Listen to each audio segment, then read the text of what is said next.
Bueno, empezamos la grabación. Buenas tardes.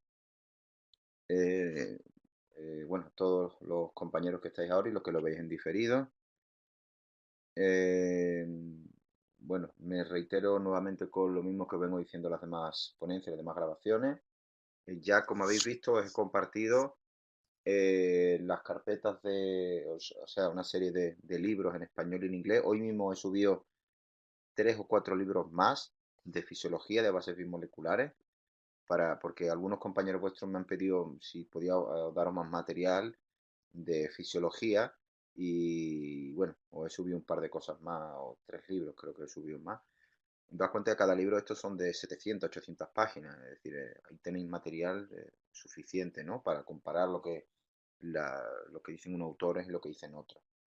Así que si alguien aún no tiene acceso a la carpeta y a los libros, por favor que me ponga los emails, que me escriba y de hecho os voy a poner aquí un email para que me escribáis. Parece que, a ver, ahí, para que me escribáis y os añado a las carpetas. Bueno, una vez dicho esto, me comentaba el compañero Antonio que las ponencias de la doctora Lucrecia de Crischa que le ha parecido genial. Y bueno, yo también añado que la de Leandro también es muy buena, ¿no? Son ponencias de ponentes de un altísimo nivel. Y, y bueno, básicamente básicamente la ponencia de hoy va a ir en torno al entrenamiento concurrente. Este entrenamiento concurrente como tal, no sé si alguien está familiarizado, pero básicamente es el entrenamiento que se da cuando se mezcla, entrenamiento concurrente, también lo podéis encontrar en literatura como concominante o entrenamiento combinado, cuando se mezcla los entrenamientos de fuerza con entrenamientos de resistencia aeróbica. Y eso puede tener diferentes repercusiones a nivel de rendimiento o a nivel de composición corporal, sobre todo composición corporal, que es lo que estamos viendo en este curso. Esta ponencia seguramente puede que sea la más cortita de todas. De hecho, podía darse en la segunda ponencia, a veces la doy ahí. Lo que ocurre que es que prefiero dividirla porque de esta manera tenemos más opción a no dar tanta materia, ¿no? Que puede ser un poco cargante, ¿no? Y tener también más opción bueno, a que tengáis más preguntas y demás. Bueno, entrando ya de lleno, como digo, ¿no? En la mezcla de las capacidades, como son fuerza y resistencia cardiovascular, bueno, como he dicho, ¿no? Puedo encontrar como concominante o concurrente. eh, es decir, cuando nosotros creemos que necesitamos hacer cardio en la fase de aproximación al pico competitivo o fase de definición, es decir, cuando yo ya creo, esto desde el punto de vista estético, ¿no? Cuando yo creo que tengo ya el suficiente músculo, voy a comenzar a reducir la grasa. Esta reducción de grasa, como hemos visto en las ponencias anteriores, incorporado, no tiene por qué llevar incorporado entrenamiento de resistencia aeróbica, el que es imprescindible en el entrenamiento de fuerza, como hemos visto, entre otras cosas, para mantener la masa muscular y para acelerar el ritmo metabólico. Ahora bien, ¿se puede introducir el entrenamiento cardiorrespiratorio? Como hemos visto, se puede introducir. De hecho, hemos visto ya las distintas opciones que tenemos. Cuando se introduce el entrenamiento cardiorrespiratorio o cardiovascular con el entrenamiento de fuerza, es lo que se denomina entrenamiento concurrente. Y bueno, con esto tenemos que todo esto comenzó, ¿no? Sí, Leandro, al final lo vemos. Con esto tenemos que el profesor Robert Higson, en 1980, como veis, pues se percató que cuando se mezclaba en un mismo día entrenamiento de fuerza y resistencia aeróbica, pues se producían efectos negativos para el aumento de los niveles de fuerza, aunque sí que se obtenían resultados positivos en cuanto al entrenamiento de resistencia aeróbica en este caso, ¿no? o lo que es lo mismo, el mejorar la capacidad respiratoria se va a ver beneficiada por el entrenamiento de fuerza. Y la explicación principal que se da a este respecto sería el efecto, lo que se llama el efecto residual, que se da después de un entrenamiento de resistencia, que hará que la tensión muscular que vamos a desarrollar a posteriori con la fuerza no sea la misma, no sea tan intensa. Es decir, no va a permitirnos reclutar, como veis, hay unidades motoras a una elevada velocidad y obviamente pues va y puede repercutir en las cargas que levantemos. Como veis ahí, como nos habla Lever y colaboradores, y bueno, como cualquiera, ¿no? Que haga pesas y que lleve tiempo entrenando, pues ha podido comprobar, ¿no? Que la tensión mecánica en este aspecto puede decaer. Además, como digo, esto es fácil de comprobar, ¿no? Le vas indicando al sujeto que entrenes que vaya notando las cargas y lo pones de una manera y de otra y vas a ver como con el tiempo las cargas van a ir decayendo o se van a ir manteniendo. Eh, esto ya os digo que no es complicado de comprobar que si alguien hace sesiones de, sobre todo si el tipo de resistencia, imaginaos que se va a jugar un partido de fútbol o pádel o cualquier tipo o hace ciclismo, obviamente no va a tener los mismos niveles energéticos, no va a tener los mismos niveles de fatiga a nivel neuromuscular, por lo tanto va a repercutir en que levante más o menos kilos. Y el que levante más o menos kilos significa que si levanto menos kilos genero menos tensión mecánica. Y desde el punto de vista de la hipertrofia muscular, esa tensión mecánica es el principal mecanismo que va a favorecer el aumento de masa muscular. Yo obviamente no voy a entrar en si mejora el rendimiento o no mejora el rendimiento de las distintas modalidades deportivas. Primero porque no es la temática ni es de lo que estamos hablando hoy. Yo voy a hablaros de la implicación que pueda tener en el cambio de la composición corporal. Bueno, es normal, ¿no? Es lógico, ¿no? Que el límite entre el rendimiento de fuerza, tensión mecánica, hipertrofia, pues básicamente va a ser el mayor tiempo bajo tensión. Eh, es decir, imaginaos, si yo hago, digo porque es que tiene una relación directa, es decir, si yo hago una repetición máxima, obviamente estoy entrenando unos niveles de fuerza muy altos, estoy entrenando fuerza pura. Ahora bien, el tiempo bajo tensión al que yo voy a someter esa repetición va a ser 2 segundos. Para generar más hipertrofia muscular necesito una carga alta, mucha tensión mecánica, pero esa tensión mecánica va acompañada de un segundo factor que es el tiempo bajo tensión. Por lo tanto, voy a necesitar de un número de repeticiones un poco más elevado, imagínense 3, 5 repeticiones, que me va a generar 15, 10, 15, 20 segundos como mínimo. Por lo tanto, por eso digo que cuando se mezclan la resistencia cardiovascular más la fuerza, pues puede tener esa interferencia desde el punto de vista del rendimiento. Y fijaos que está el paso es muy estrecho entre el rendimiento, entre la fuerza, y si enfocamos esa tensión mecánica desde el punto de vista de la hipertrofia. La diferencia es ese mayor tiempo bajo tensión al que voy a someter al músculo. Bien, hay estudios que nos hablan que realizar trabajos en el mismo día de fuerza y resistencia nos dicen que no impiden ni las ganancias de fuerza ni de masa muscular. Bueno, también nos dicen que mejoran la grasa, o sea, la oxidación de grasa y que aumentan la capacidad respiratoria. Si nos vamos a verlo, ¿qué estudios nos dicen eso? Fijaos, el estudio de Schumann, por un lado, que es el último que tenéis, fijaos porque el protocolo deja bastante que desear. Es decir, aquí se aplica bicicleta estática y después se aplica prensa atlética. Sinceramente, no sé quién pretende generar aumento de masa muscular haciendo solo la prensa. Es decir, eh, para un sujeto avanzado que haga bicicleta y lo haga 4 o 5 series de prensa, realmente el umbral lo tiene muy bajito. Bueno, lo digo al contrario, necesita tener un umbral un poquito más alto, si no, no va a generar nuevas adaptaciones. Por lo tanto, son protocolos que realmente no tienen realidad, no son extrapolables. Em, eh, Fijaos porque hay quien le puede venir bien este protocolo, pero los resultados fueron similares, ¿no? La ganancia de masa magra sin importar el orden que se haga. Por otro lado, el de Eklund, mujeres entrenadas, encuentran ganancias similares independientemente del orden de que se haga fuerza antes o cardiorrespiratorios antes.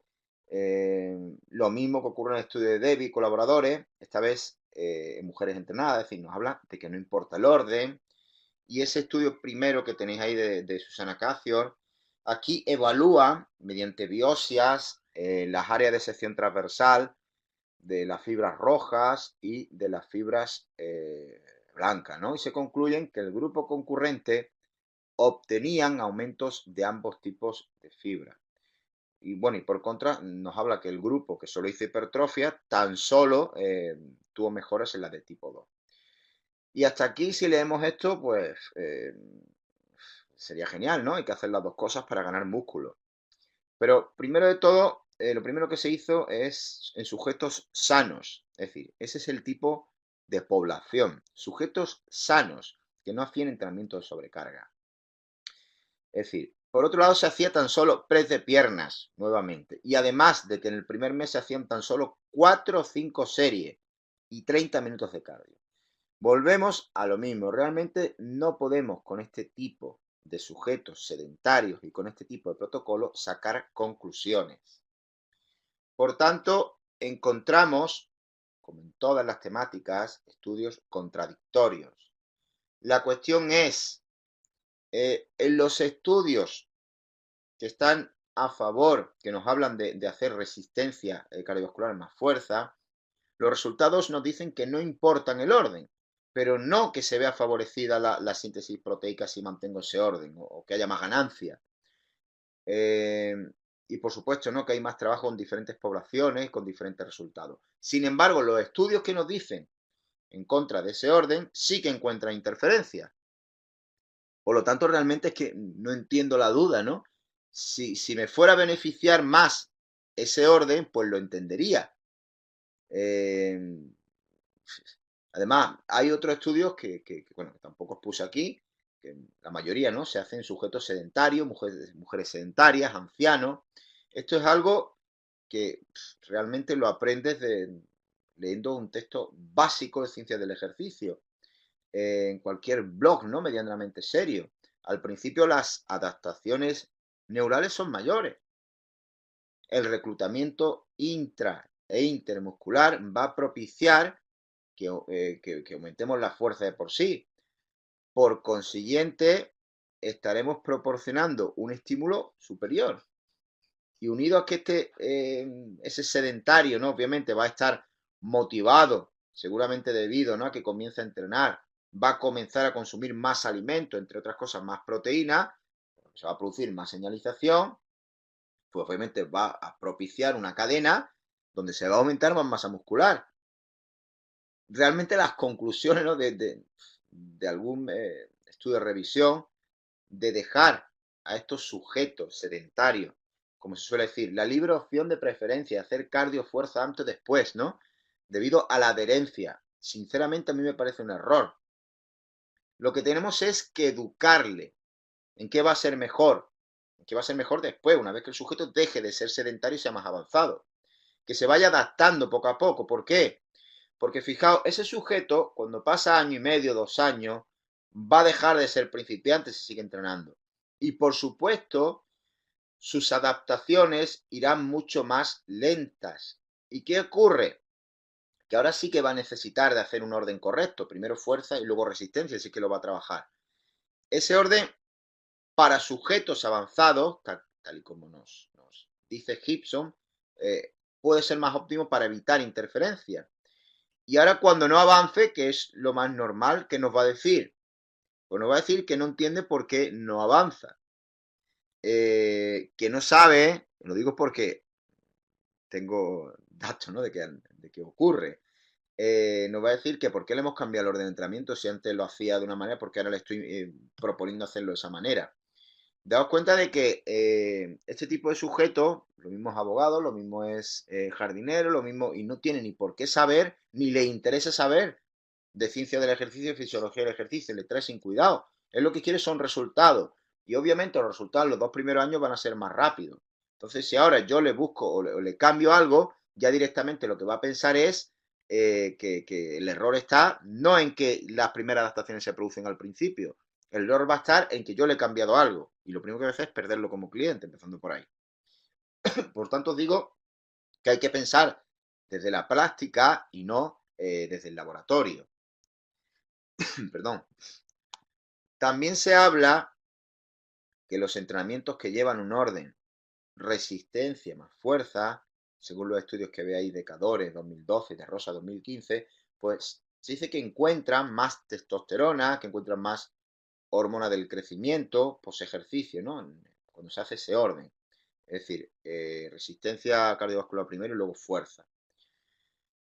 Y si ponemos a verlo, ¿y eso qué tiene que ver?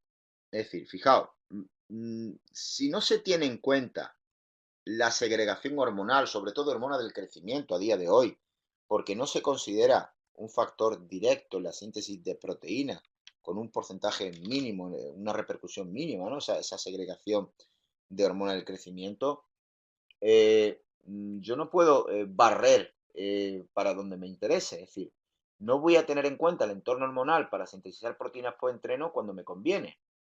No hay datos, como digo, que vean esa correlación de entorno hormonal y de síntesis de proteína a día de hoy. Parece ser que factores más dentro de la célula, como la interleuquina 6, es el que se parece ser, ¿no? Que se relaciona a día de hoy más con esa síntesis de proteína. Por lo tanto, ¿por qué algunos se empeñan en apoyarse en esto para el orden resistencia más fuerza? Es decir, que se produce más testosterona o más GH. ¿Qué tiene que ver si el entorno hormonal a día de hoy pierde o está perdiendo bastante correlación a este respecto de la síntesis de proteínas? Por lo tanto, es querer ver las cosas como a uno le interesa.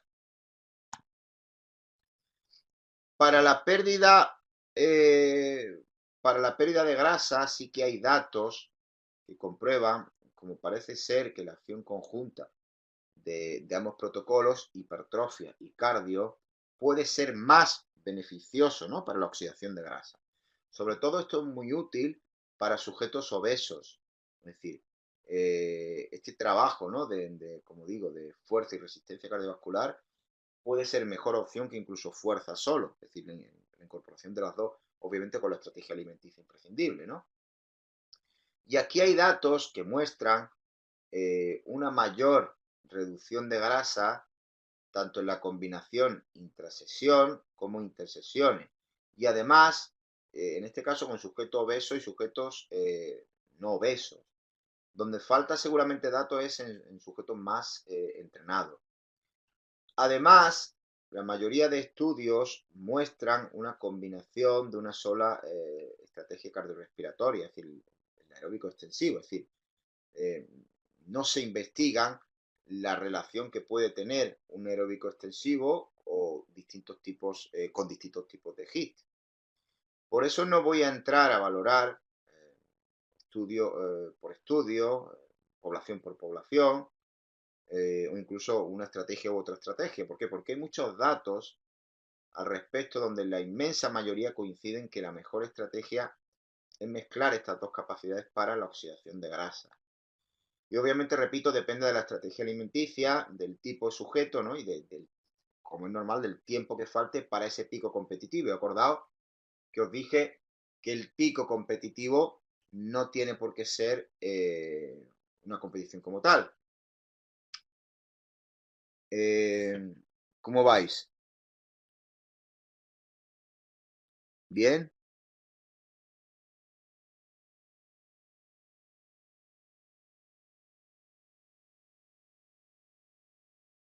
Ok. Seguimos pues. Eso es. Clara, bien, ¿no? Ok. Bueno, ahí tenéis, este es el esquema básico, ¿no? El esquema esencial. No sé si os he subido en esa asignatura, os voy a subir algunos papers, lo que ocurre es lo que os dije, ¿no? Que estos papers son originales, están en inglés, porque es la materia, ¿no? O sea, de donde ha salido la información que os estoy dando. Fijaos porque este es el esquema básico, elemental, que es el estudio de Docherty, perdón, y Sporer. Este seguramente sea el estudio más característico, bueno, y el que siempre se muestra, ¿no? Cuando se va a hablar de entrenamiento concurrente, nunca falta este esquema. Siempre está este esquema. Bien, pues esta teoría, este esquema teórico, como nos habla, ¿no? De cómo se pueden producir la interferencia entre un tipo de ejercicio de fuerza y otro tipo de ejercicio de resistencia aeróbica. Aquí nos habla de cómo un entrenamiento de fuerza con un matiz puramente neural, fuerza por debajo de las 5 RM, que, perdón, como veis lo tenéis aquí, estas 5 RM, y si hacemos un entrenamiento con un matiz más estructural, las famosas 8-10 RM, ¿vale? De fuerza, eh, vamos a hacer más hincapié en las adaptaciones periféricas. Y por otro lado, el entrenamiento cardiovascular tipo HIIT, que tenemos aquí dentro, ¿vale? De alta intensidad también procurará adaptaciones periféricas. Mientras que las adaptaciones de baja intensidad va a repercutir en adaptaciones centrales, puede ser, por ejemplo, el gasto cardíaco, bueno, y dentro de el aumento de volumen sistólico. Por tanto, si nos fijamos en el modelo teórico, perdón, se van a producir más interferencias si realizamos entrenamientos de hipertrofia conjuntamente con el HIIT. Y lo que menos interferencia puede ofrecernos es entrenamiento de fuerza máxima con un cardio más suave. Es decir, como hemos visto, un cardio extensivo, por ejemplo, aquí, con un entrenamiento de fuerza 5 o 6 RM. Esas son buenas opciones. Ahora bien, ahora bien, una cosa es que haya menos interferencias, otra cosa es el volumen que yo emplee y otra cosa es la estrategia alimenticia con la que yo lo esté haciendo. Os explico. No sé si os he comentado ya, estamos con una investigación con 2 protocolos de reducción de grasa con chicas que acabamos de terminar las medidas, lo que pasa es que todavía no han salido las estadísticas. Y en un grupo lo que hemos hecho, sinceramente no sé si os lo he comentado, en un grupo hemos hecho una reducción calórica de 45 calorías por kilo de masa libre eh, a 25, es decir, una bestialidad. Y en otro grupo hemos hecho reducciones progresivas, 40, 35, 30 y 25 cada 2 semanas, durante 8 semanas. Eh, Fijaos porque el entrenamiento que decidimos poner es un entrenamiento bastante jodido. Digo jodido porque es que lo que se suele, o lo que suele ocurrir una vez que va llegando el verano. Hay gente que lo que hacen es que dejan de comer o comen muy poquito y empiezan a hacer toneladas de cardio y empiezan a entrenar muchas horas. Os digo esto porque el entrenamiento lo hemos puesto a propósito bastante jodido. Es decir, hemos puesto unos 170 minutos de aeróbico extensivo al 65-75% del V2+, eh, y entrenamiento en super serie, donde el primer ejercicio ha sido neural y el segundo ejercicio metabólico. Es decir, el primer ejercicio de 5 o 6 RM y el segundo ejercicio 20 RM. Y os digo esto porque, bueno, las estadísticas realmente aún no han salido, pero bueno, siempre cuando están midiendo las segundas medidas, pues vas viendo cómo va yendo la cosa, ¿no? Y parece ser, y os digo, y anticipando datos, ¿no? Antes de, como digo, de que salga la estadística, parece ser que los sujetos, pues obviamente, la masa libre de grasa, pues la han ido reduciendo. Es decir, han ido reduciendo grasa, pero han ido reduciendo músculo también. ¿Qué quiero decir con esto? Que a pesar sobre todo en el grupo obviamente de las 25 calorías, quiero decir con esto, de a pesar de que yo haga primero fuerza y luego haga resistencia aeróbica, de que yo haga un entrenamiento con un matiz más neural, alrededor de las 5 o 6 RM y luego haga cardiovascular, no hay que tener solo en cuenta eso. ¿Por qué? Porque si estoy comiendo 1000 calorías diarias, pues amigo, obviamente voy a tener una descompensación y obviamente voy a utilizar la masa muscular como combustible. Y eso es una de las cosas que queremos demostrar, es decir, que, no, que se olviden ese tipo de estrategias brutales antes del verano. Muy probablemente, que no hemos quedado con las ganas tal vez de hacerlo por no tener un tercer grupo, si hubiese hecho, que eso creo que lo pondremos en las discusiones, ¿no? Si un grupo de chicas hubiese hecho la restricción, pero no hubiese introducido el cardiovascular, los 170 minutos, solo hubiese hecho la fuerza, no sé realmente, sinceramente, no sé si hubiese perdido esa masa libre de grasa, no sé si se hubiese mantenido con la fuerza, aunque estén en ese déficit calórico tan brutal. Sin embargo, el grupo que lo ha hecho progresivo sí que consiguió, eh, a priori, por lo que vamos viendo, ya os digo, mantener su masa muscular. Por eso no es solo tener en cuenta el que yo pueda trabajar 5 o 6 RM y luego aeróbico extensivo porque no hay interferencias. Ojo con los volúmenes y ojo porque esto va acorde con la estrategia alimenticia. Bueno, fijaos, el estudio de Wilson de entrenamiento concurrente seguramente sea de lo mejor que hay en el mercado, ¿no? Por decirlo así, ¿no? De una manera más vulgar, ¿no? ¿Por qué os digo esto? Porque es un análisis muy, muy completo. Eh, de aquí se sacan, de aquí vamos a sacar dos consideraciones a tener en cuenta, ¿no? Por un lado, lo que nos habla en su trabajo Wilson y colaboradores, como digo, que es de realizar el cardio con un determinado medio u otro. Concretamente nos dice que la carrera, a pesar de que obviamente el gasto calórico sea mayor, puesto que tenemos una mayor movilización muscular, como hemos visto, intervienen más grupos musculares, pues va a producir un daño muscular mayor y que va a derivar en un efecto residual mayor debido a la carga excéntrica que se va a producir. Y en contraposición, recomiendan para este efecto pues, realizar bicicleta estática. De esta manera podemos producir menos interferencia. Por lo tanto, pues es mejor hacer la bici, sobre todo en el miembro inferior. Y por otro lado, fijaos porque García Pallarés, izquierdo, pues evalúan las frecuencias a las que debemos entrenar las dos capacidades a la vez y concluyen que no debemos entrenar más de 3 días a la semana intrasesión, ¿no? Las dos capacidades, la fuerza y la resistencia aeróbica, para evitar nuevamente mayor número, más interferencias. Fijaos que en el trabajo que yo decía, el que hemos hecho nosotros, este aeróbico se ha hecho durante 5 días a la semana. ¿Os cuenta? Bien, ahora os voy a poner este estudio de Muras. Fijaos porque hace poco, fijaos, hace un año y medio, 2 años aproximadamente, salió este estudio de Muras, ¿no? Y bueno, nos decía que bueno, que sí, que ya por fin hay datos que nos indican que si yo quiero ganar masa muscular, puedo trabajar conjuntamente la fuerza y la resistencia aeróbica.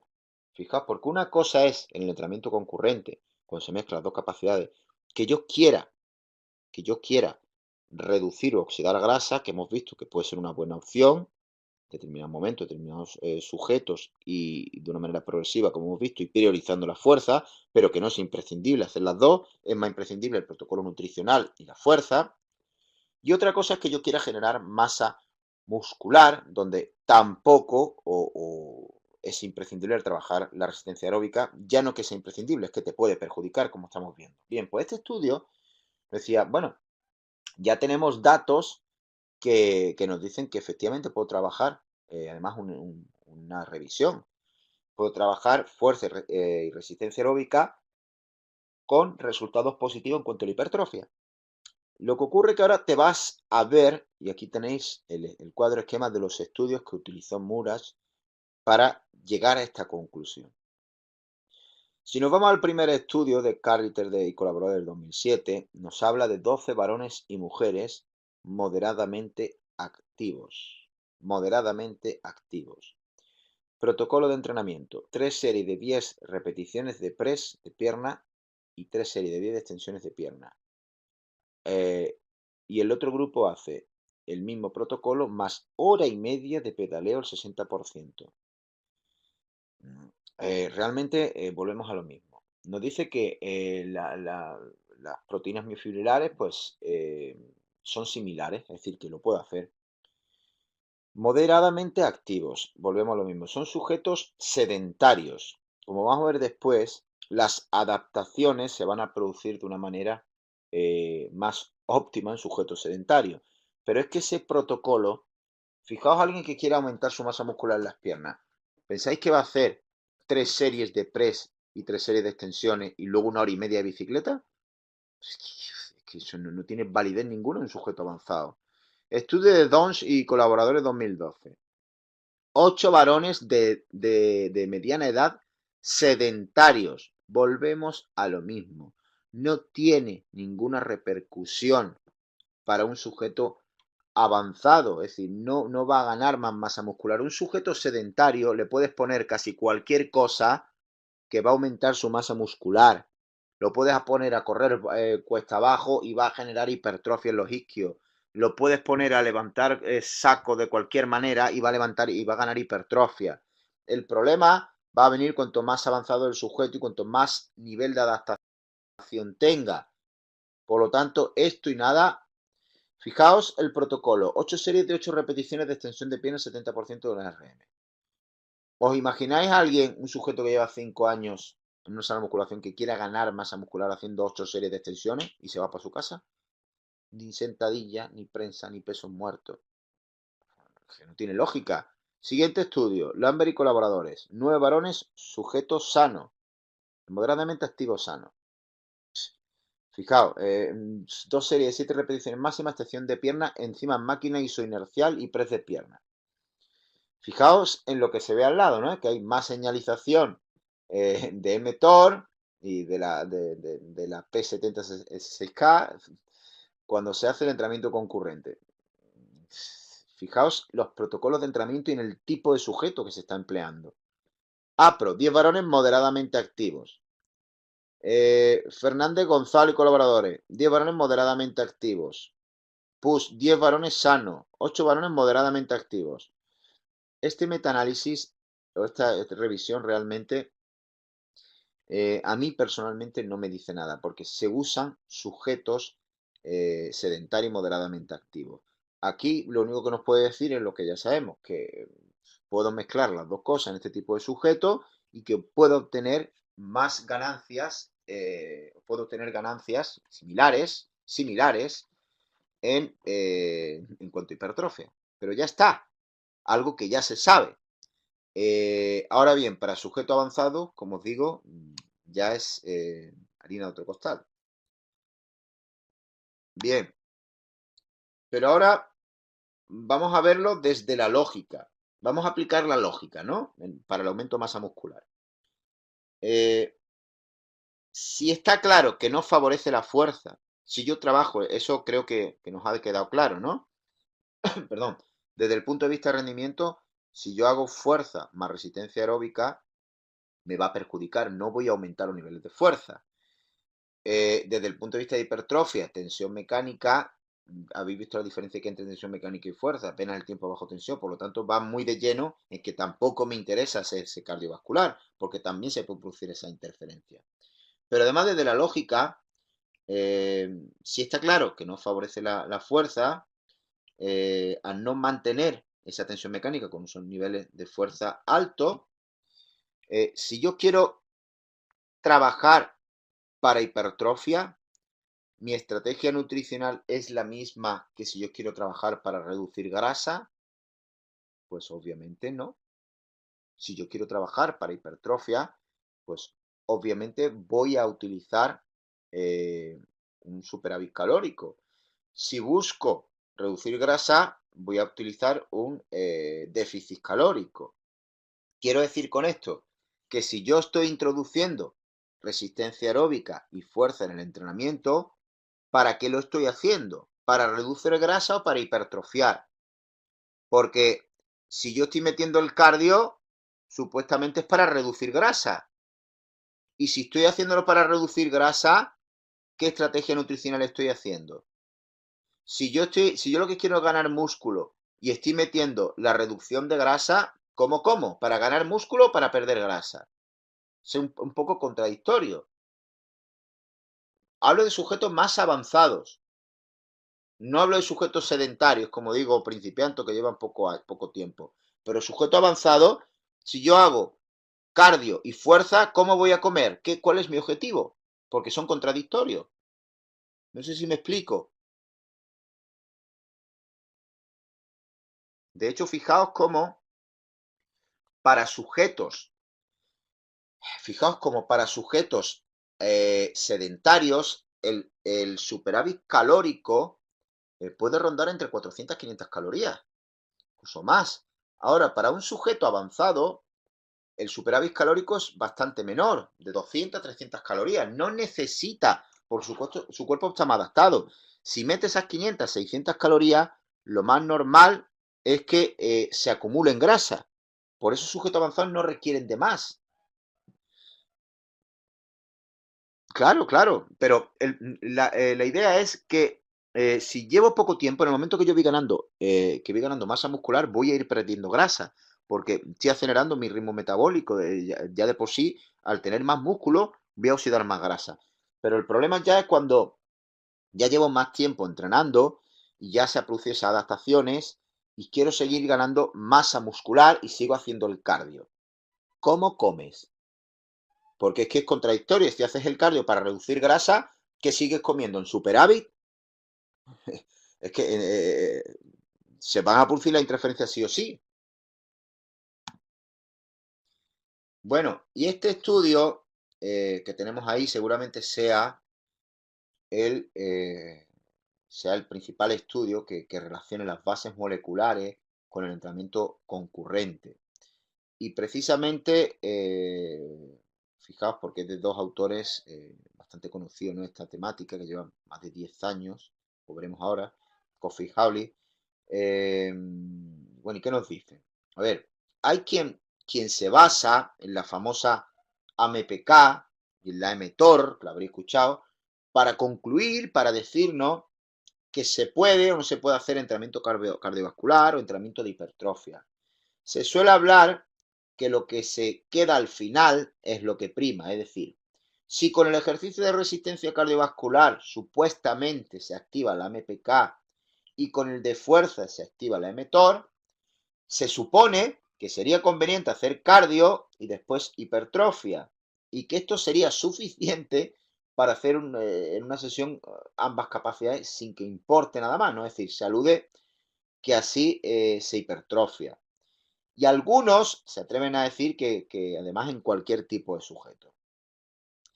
¿Qué ocurre? Que tal y como nos dicen estos especialistas, estos autores, hay estudios donde se hace entrenamiento de fuerza y se activa la MPK. Y otros estudios donde mediante el entrenamiento de resistencia cardiovascular se activa la mTOR. Por tanto, ¿es fiable esto? Pues obviamente no. Hay más factores que tenemos que tener en cuenta. Eh, Como podemos ver, ¿no? Para ciertos sujetos sedentarios, ancianos, incluso patológicos, como pueden ser los obesos, sí que puede ser una estrategia, ¿no? La combinación de ambos enfoques, independientemente de lo que nos diga la MPK y la mTOR, pero realmente esto todavía está en pañales. Fijaos, por ejemplo, aquí cómo, cómo sujetos entrenados sí que pueden tener eh, un poquito o sea, pueden tener más, perdón, los no entrenados, quería decir, si hace entrenamiento de fuerza, sí que puede mejorar la resistencia aeróbica. Entrenamiento, sujetos no entrenados que hagan la resistencia aeróbica mejoran también la fuerza hipertrofia. ¿Os dais cuenta como aquí sí que hay esa interferencia? ¿Lo veis claro? Es decir, por eso decía antes el estudio de Muras que sí, si yo entreno las dos cosas, pues voy a mejorar en las dos cosas. Ahora, sujetos entrenados, si yo entreno fuerza, mejoro fuerza. Si entreno aeróbico endurance, resistencia aeróbica, fijaos como no mejora aquí y este no mejora aquí. Por lo tanto, basarnos en las bases moleculares para decir que la que se quede activa al final es la que prima, y por eso hay que hacer primero fuerza, perdón, primero resistencia aeróbica y luego fuerza, tiene poquita consistencia. De manera que basándonos en la realidad, ¿cuál puede ser el orden más acertado, ¿no? A día de hoy? Primero, si yo quiero aumentar la masa muscular, si quiero ganar músculo, tengo que entrenar y comer para hipertrofia. Es decir, debo evitar todo tipo posibles interferencias que pueda tener. Ojo, estoy hablando de sujetos que no consuman esteroides, ¿eh? O sea, tanto si tengo 3 o 5 días disponibles, independientemente de que acumule más grasa abdominal, que eso es normal. Por supuesto, tú vas a decidir, ¿no? Hasta cuándo vas a reducir los macronutrientes. Eh, ahora bien, el que tú te estés tapando o excediendo en grasa, en acumulación de grasas, incluso si estás entrenando muy bien, ahí significa obviamente que te estás pasando en el consumo calórico. Te estás pasando. Entonces ahí donde tienes que restringir es en la nutrición. Ahora bien, si quiero reducir grasa, la siguiente estrategia sería, como hemos visto hasta ahora, ajustar las variables de programación acorde a una mayor pérdida de grasa, como hemos visto, ¿no? Como vimos en las ponencias anteriores. Y a esto se le incorpora la estrategia alimenticia. O bien, como os dije, un ciclado de carbohidratos, o descarga de carbohidratos, o refi, o cualquier estrategia que queramos ver, o cualquier déficit calórico. Muchas veces con esto no es suficiente. Bueno, esta es la estrategia que yo utilizo. Yo no estoy diciendo que sea la única. Obviamente, una vez que yo he hecho esta reducción, si no es suficiente, con esta reducción calórica o esta estrategia nutricional y el entrenamiento de fuerza, si no es suficiente, recurrimos al cardio. ¿Qué cardio hago? Pues obviamente cualquiera de los que vimos en las ponencias anteriores. Cardio en ayuna, extensivo, cualquier tipo de HIIT de los que vimos, en fin, cualquiera de ellos se puede hacer. Y aquí es donde entra de lleno este entrenamiento concurrente. Aquí es donde tenemos que saber nuevamente la disponibilidad de tiempo que tiene el sujeto. Porque no es lo mismo y me tengo que adaptar al sujeto que me diga tengo 5 días a que me diga tengo 3 días. Y aquí, nuevamente, es donde debemos organizar y priorizar HIIT, cardio en ayunas o aeróbico extensivo. Entre otras cosas, dependiendo también, bueno, primero que haya las menos interferencias posibles y segundo, dependiendo también de las preferencias y del tiempo disponible de cada sujeto.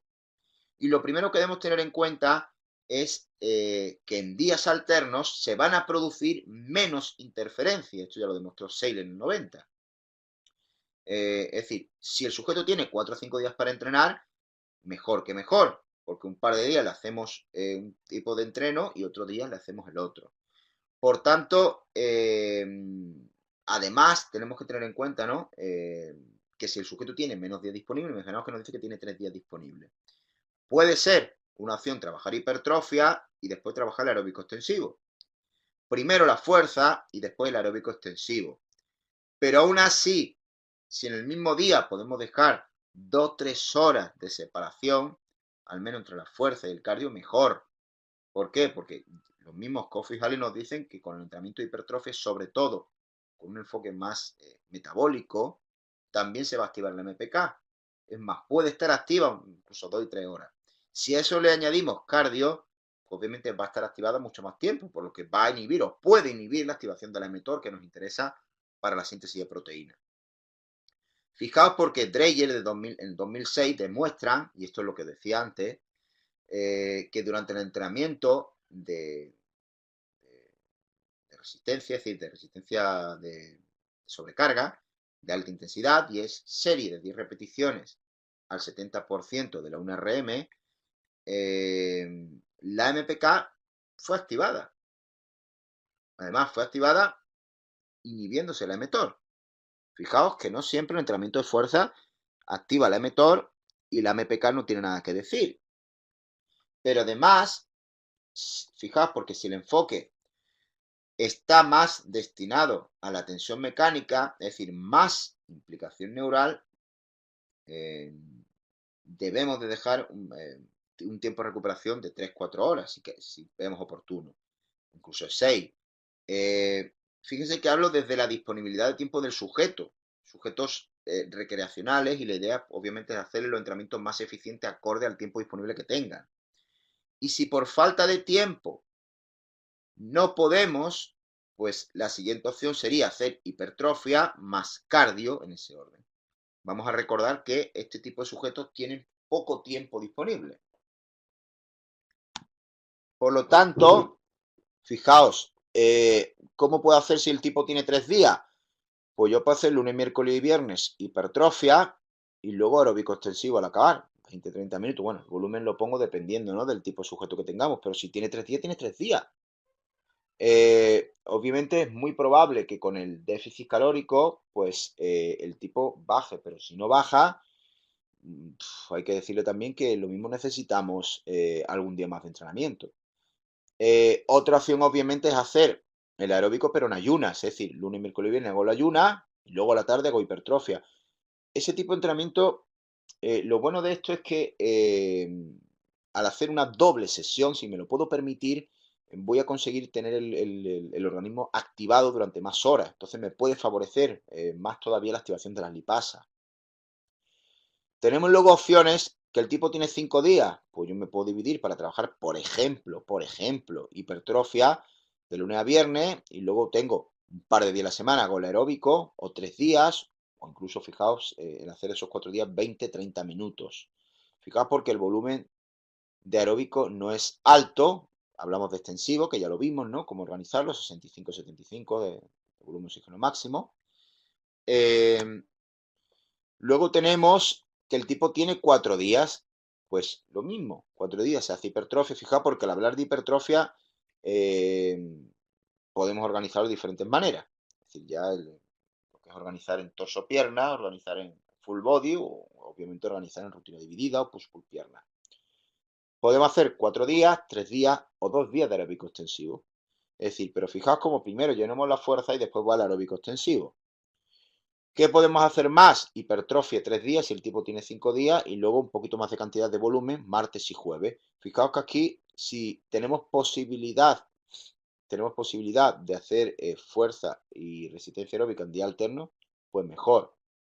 Ahora bien, tampoco pensemos que porque yo haga hipertrofia y aeróbicos todos los días, si no me paso en el volumen y tengo una buena alimentación, sobre todo asegurándome los gramos de proteína, no tengo por qué catabolizar. De hecho, vimos cómo no se catabolizaba ni conseguía o se realizó una proteólisis de una manera tan abrumadora, ¿no? Fijaos porque tenemos también fijaos, otras opciones de 3 días puede ser, yo hago hipertrofia 2 días, puedo incorporar aeróbico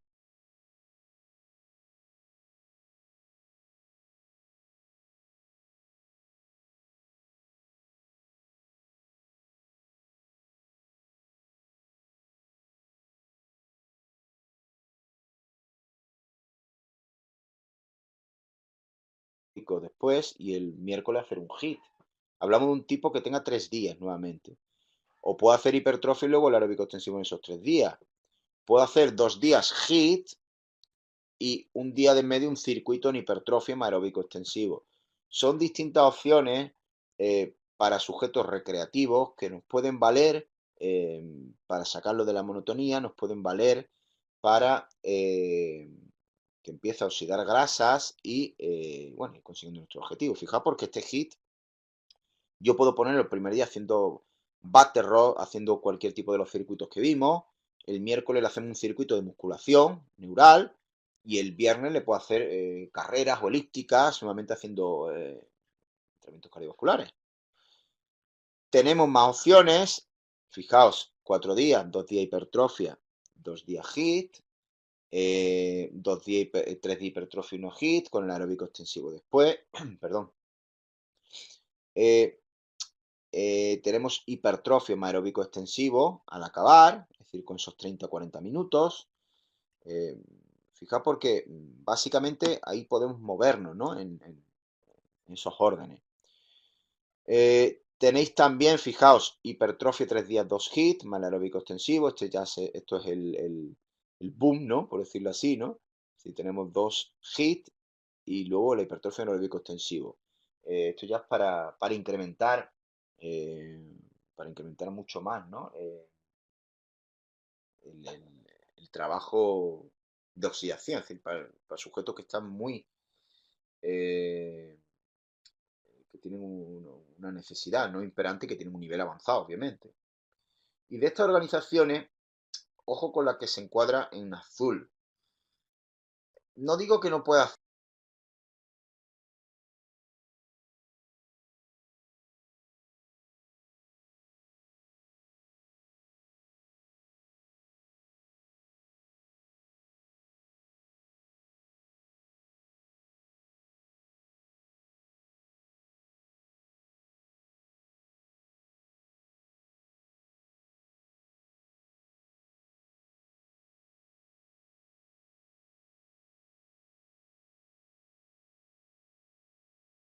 hacerse, porque va a depender, ¿no? De cómo se organice. Por ejemplo, lunes y jueves puede hacer hit con miembro superior, y martes y viernes con el miembro inferior.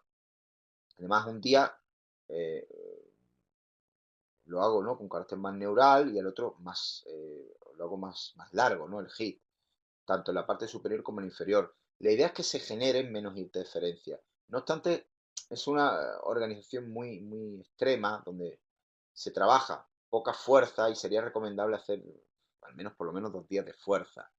Os la pongo ahí, además, encuadrada en azul porque lo he visto hacer. Y bueno, si podemos evitar y trabajar más fuerza, pues mejor. Bien, fijaos porque, bueno, como sabéis, y bueno, y preguntaba ante Leandro, el, el CrossFit, el CrossFit es una estrategia de trabajo que involucra la fuerza y la resistencia aeróbica. Por tanto, es entrenamiento concurrente. Mejoras en el rendimiento eh, con este tipo de entrenamiento sí que se van a conseguir, sí o sí. De hecho, seguramente los parámetros de salud de un sujeto que practica CrossFit y otro que hace musculación seguramente sean mejores de CrossFit, a nivel bioquímico hablo, ¿no? A nivel metabólico, a nivel fisiológico, porque obviamente a nivel ligamentoso y musculotendinoso, pues obviamente tengo mis dudas. Es más, hay datos que demuestran el carácter lesivo, ¿no? Que puede tener esta metodología, sobre todo porque se suele confundir su uso, ¿no? Y gente que lleva años entrando en sala de musculación, eh, pero solo va, ¿no? Suele ir los 5 o 6 meses antes del verano, pues se piensa que el CrossFit es igual. ¿Qué ocurre? Que se ponen a trabajar con alta intensidad con ejercicios a los que no están adaptados y sobre todo no tienen una técnica correcta, ¿no? Como son los ejercicios gimnásticos, los halterófilos, que obviamente necesitan de un tiempo de adaptación, un tiempo de aprendizaje de técnica, ¿no? Y viene la mayoría de las lesiones, porque la gente se piensa que este tipo de entrenamiento es el mismo que la sana musculación. Te vienes 5 o 6 meses antes del verano y te pones en forma. No. No porque aquí los movimientos son más complejos y que tú vengas 5 o 6 meses, perdón, antes del verano para ponerte en forma, reducir grasa, es lo que te va a hacer que te vengan todo ese tipo de problemas y carácter lesivo. Porque la gente confunde lo que se ha hecho siempre en la sala de musculación, los típicos que vienen antes del verano y se van a los dos. Donde sí que hay mejoras, obviamente, en la composición corporal, sobre todo en la reducción de grasa. La reducción de grasa sí que es muy útil. La calistenia igual, claro, son buenas opciones. Hombre, lo que ocurre ahí obviamente es que la tensión mecánica no es tan alta, no generas una sobrecarga tan propiamente dicha, ¿no? Pero sí, son opciones. De hecho, tú puedes hacer la calistenia. Yo te aconsejaría que hicieras con otro tipo de fuerza donde se genere, al menos que lo combine, donde puedas generar una tensión mecánica más alta. Pero sí que la puedes incorporar perfectamente.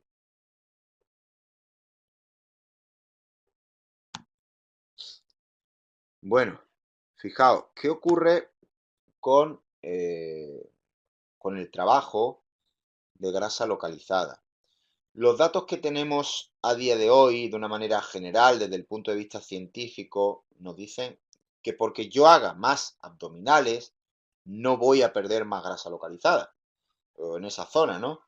Eh, bueno, fijaos porque en mi libro, ¿no? Pues, hago referencia a estos estudios que tenemos ahí, porque es lo que hay, o mejor dicho, porque es lo que había hasta hace esos 2 años, 3 años que lo publiqué. Hay estudios que nos hablan que el entrenamiento de resistencia aeróbica de por sí se reducen los niveles de grasa en la zona abdominal y de manera general. Fijaos porque el estudio de izquierdo no encuentran reducción de grasa localizada en las piernas en protocolos de trabajo de resistencia. ¿Qué ocurre? Que obviamente el protocolo no es nada real y de hecho se dirige a una zona que no es la perseguida, no es el abdomen. Que me interesa a mí ver si reduzco grasa en el cuádriceps, si realmente es la zona abdominal donde quiero perder la grasa a nivel estético, a nivel de salud.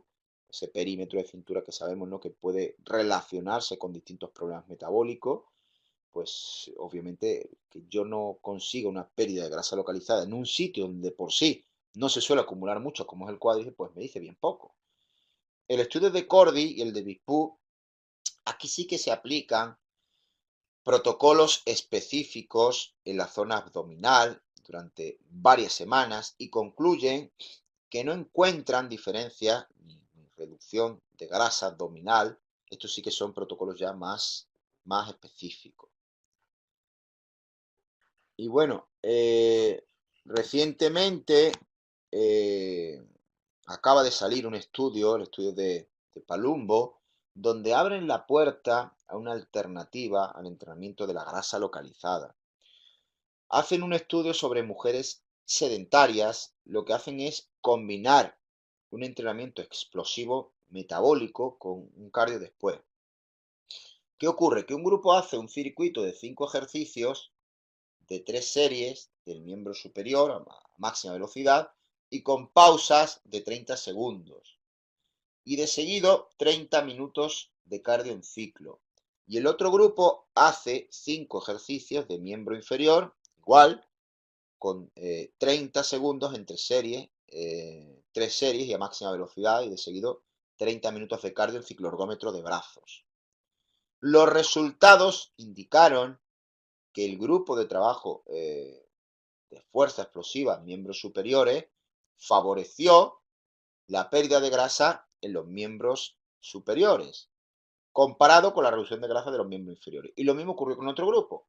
Cuando se hicieron los ejercicios explosivos en el miembro inferior, al acabar las 8 semanas, hubo más pérdida de grasa medida por DEXA en el miembro inferior, que es lo que se ve ahí en la gráfica. Bueno, esto como digo, puede abrirnos las puertas a que posibles, ¿no?, mezclas de metodologías de ejercicio puedan ser útiles para una pérdida de grasa localizada. Obviamente se necesita más investigación, ¿no?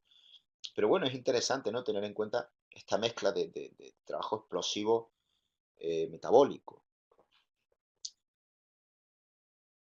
Bien, y bueno, hoy hemos acabado con la presentación.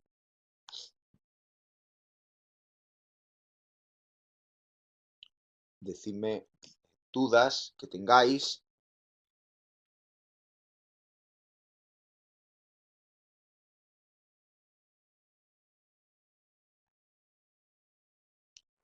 Tena, Leandro, Efrén, Brian, Antonio. Efrén está en todas, ¿eh? A ver. A mí lo que mejor me ha funcionado ha sido hacer el cardio los días en que no hago hipertrofia y combino un día HIIT y otro cardio extensivo. Me parece genial. Si quiero perder más, hago en un día de cardio, primero HIIT y luego cardio extensivo. Exactamente, termino con HIIT, pero más allá de 45, pero no más allá de 45 minutos. Lógicamente, cuanto más hago, más tengo que descansar. También me ha resultado útil aumentar el NIT, por supuesto, sí, señor. Sí, sí, no, está genial. Está genial. Eh, Fíjate porque estás haciendo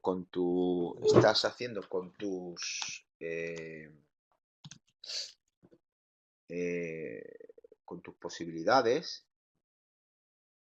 o sea, usando todas las bases científicas que tenemos, estás mezclando tipo de estrategia. Está genial hacer el hit y luego continúas con el extensivo. Acordad que un hit puede ir de 4 a 30 minutos. Tú puedes hacer tus 10 minutos de un hit, descansar un poquito y continúas oxidando grasa.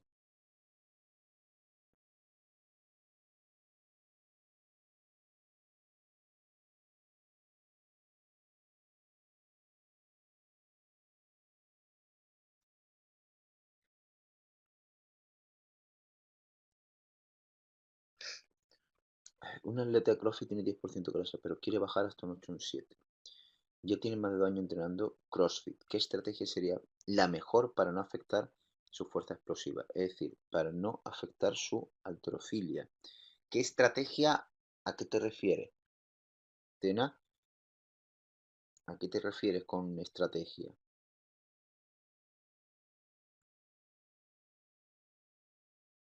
Ejercicio. Pues va a depender primero de cuántos días va a hacer CrossFit, del volumen de entrenamiento y la intensidad que trabaja en ese CrossFit. Porque yo creo, creo, te iba a decir que creo que va a ir más determinado por la estrategia nutricional que utilice, más que porque haga más ejercicio. Un poco la combinación de ambas, pero un poco general, ¿no? ¿Cuántos días de CrossFit hace, por ejemplo? Es que la pregunta es un poco general.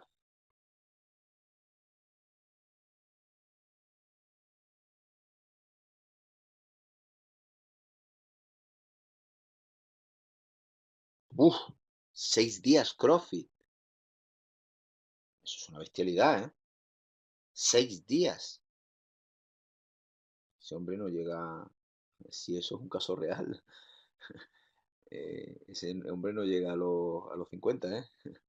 6 días CrossFit, al menos nuevo. Eso es una bestialidad, ¿no? Pues hace 3 días CrossFit, hace un par de días de fuerza, con eso va ahí. Si con 6 días de CrossFit no está bajando toda la grasa que quiere, el problema, aparte que se esté fastidiando su- sus articulaciones y demás, el problema es nutricional, es decir, no está haciendo una correcta eh, estrategia nutricional. Pues 6 días de CrossFit, el gasto es tremendo. Además, esos 6 días de CrossFit, yo no creo que sea capaz de mantenerlo durante mucho tiempo, ¿eh?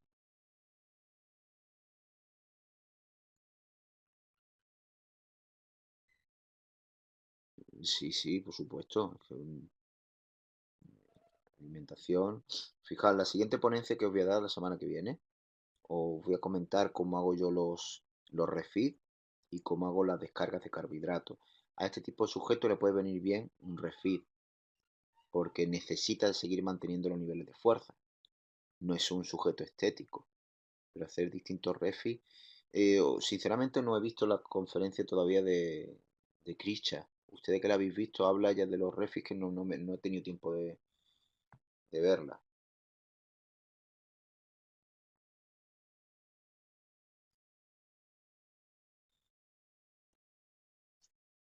Ah, genial, genial. Es que yo voy a poner también para que veáis otro enfoque diferente.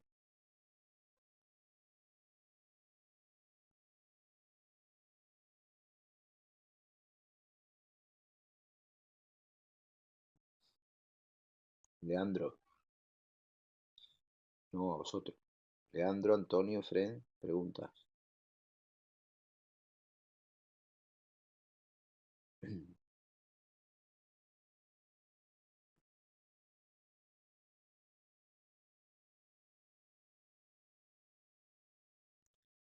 Yo me voy a perdonar en las ponencias mías porque eh, lo digo por si a alguien no le gusta la manera de hacer las cosas, pero es que yo no me puedo basar en poneros directamente estudios y las gráficas de los resultados de la estadística y de los efectos de la talla, porque realmente a mí lo que me vale es cosas que me puedan ser útiles y que me puedan dar alternativas en mi día a día. ¿Por qué?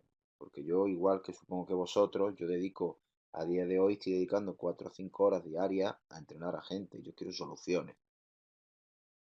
Entonces, el poner los estudios me valen para sacar soluciones, no me valen para explicaros eh, cómo va un tema estadístico u otro. Yo interpreto el estudio y me lo llevo al día a día. Lo digo porque es que la manera que tengo de dar las ponencias no es intentar sacar cosas útiles y prácticas. Y ya más que a vosotros cuatro, eh, os lo digo también a los demás compañeros que con algunos, la mayoría no he coincidido.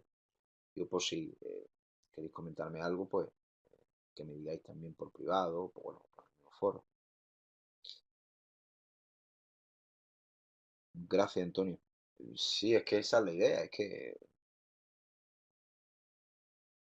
hay que aprovechar el laboratorio, como tú dices, pero llevarlo a la práctica, si no, es que me vale.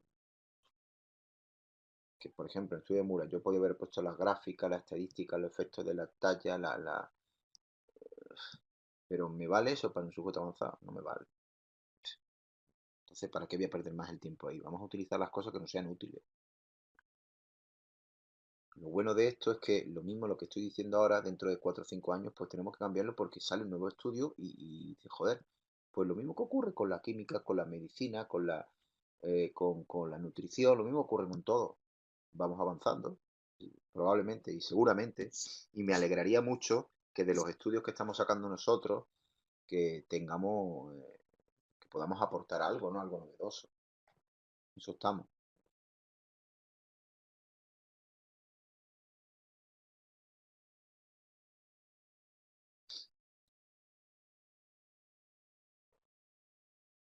Pues Leandro no tiene preguntas. Fren, Tena.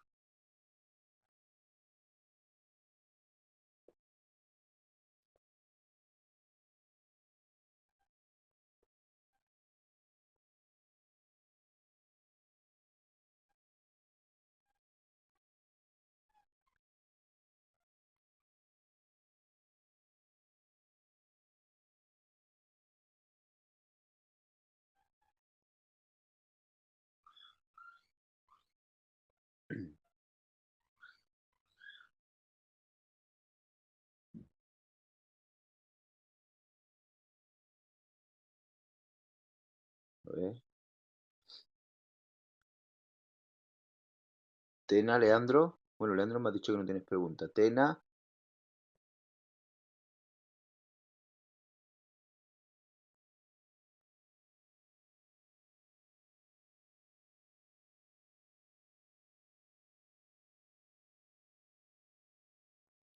pues muy bien, gracias a ti. Entonces quedamos a la espera de Fren.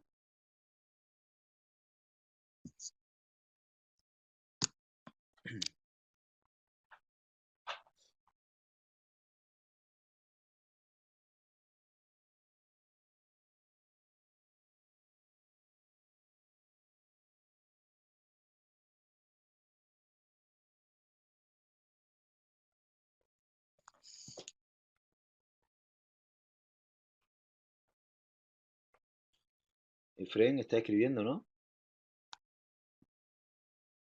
Bien.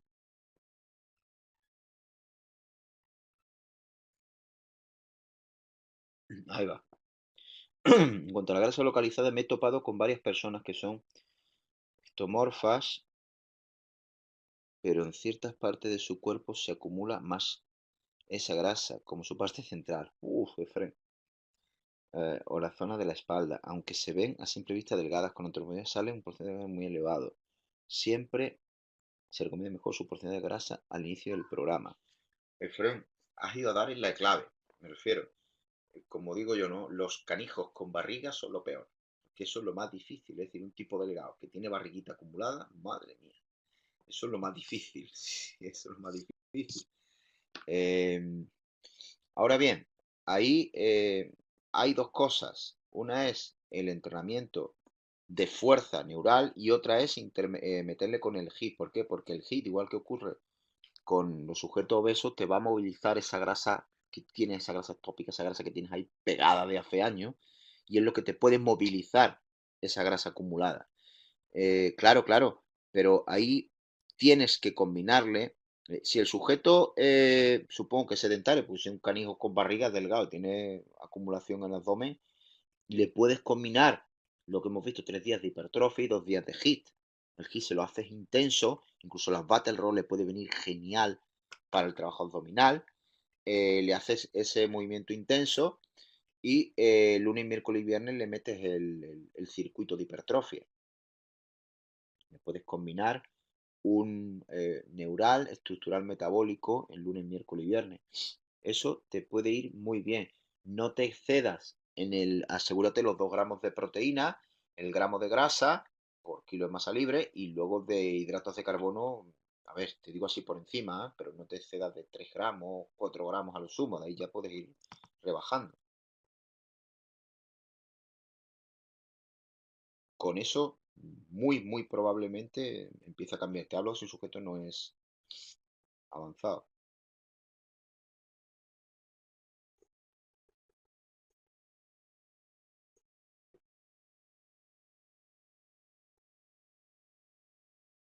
No a ti. Pruébalo y me vas diciendo.